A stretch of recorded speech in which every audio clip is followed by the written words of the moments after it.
A gente faz contato agora com a nossa reportagem no Rio de Janeiro. A gente vai voltar a falar a respeito daquele assunto absolutamente grave, né? Dos 6 pacientes transplantados no Rio de Janeiro que foram infectados com HIV porque receberam órgãos de doadores que estavam infectados com HIV, né? A denúncia partiu aqui da Band News FM, denúncia exclusiva da Band News FM. Depois o caso tomou uma repercussão incrível, inclusive com desdobramentos no Ministério da Saúde. A gente vai para o Rio de Janeiro agora. A Aline Peçanha está na linha com a gente e traz mais destaques sobre o assunto. Diga, Aline, boa tarde para você.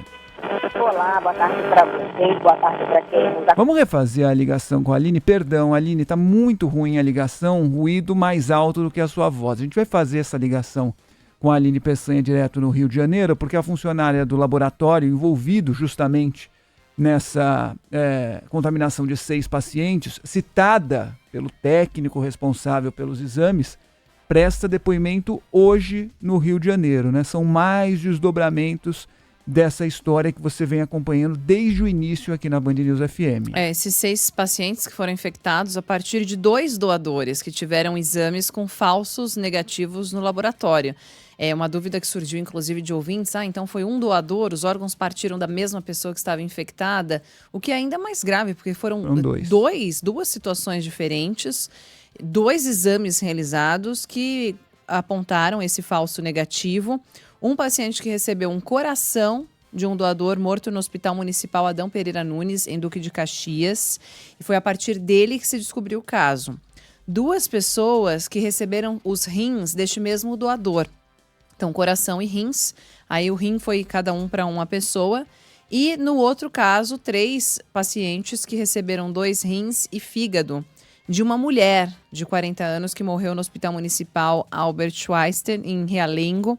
Então, esses casos que são investigados. Além disso, o paciente que recebeu a córnea do primeiro doador testou negativo.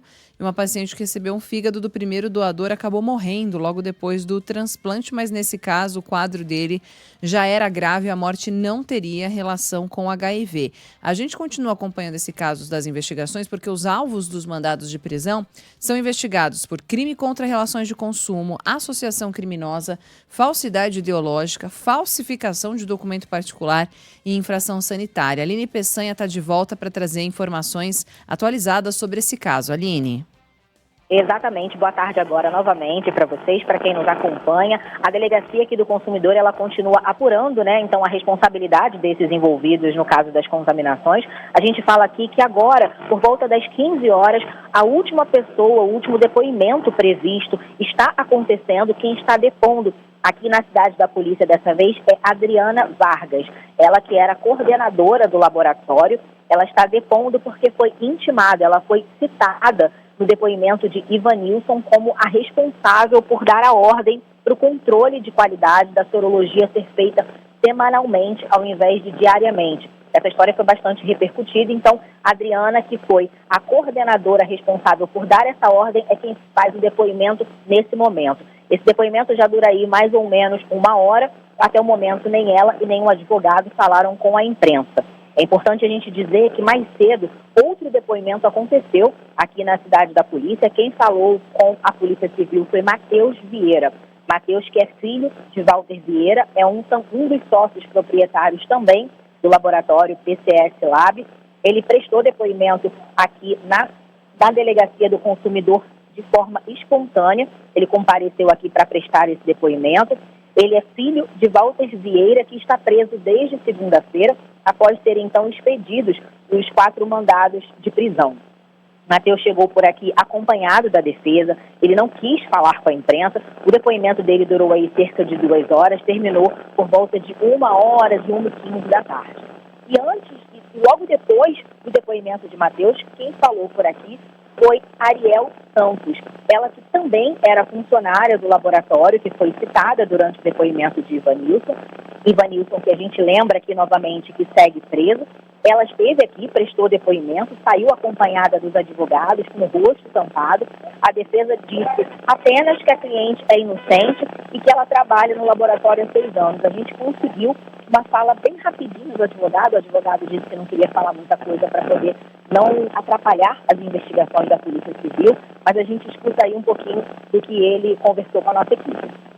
A gente veio para cá porque teve uma intimação para ser apresentada e agora a gente vai aguardar, caso seja feita uma outra solicitação, a gente vai comparecer. Pela manhã ainda, Kleber de Oliveira Santos, que é o último preso dos 4 alvos, né, das 4 pessoas que foram presas nesse cenário, ele foi transferido para o presídio de Benfica, ele estava na polícia, ele foi transferido para o presídio de Benfica e agora aguarda aí a audiência de custódia. Muito bem, obrigado pelas informações. Houve um ruído um pouco maior aí de novo na conexão com a Aline, mas claro, a gente trouxe as informações para você a respeito desse caso. Claro, a Band News FM continua acompanhando. A Aline Peçanha, direto do Rio de Janeiro, com a notícia para a gente.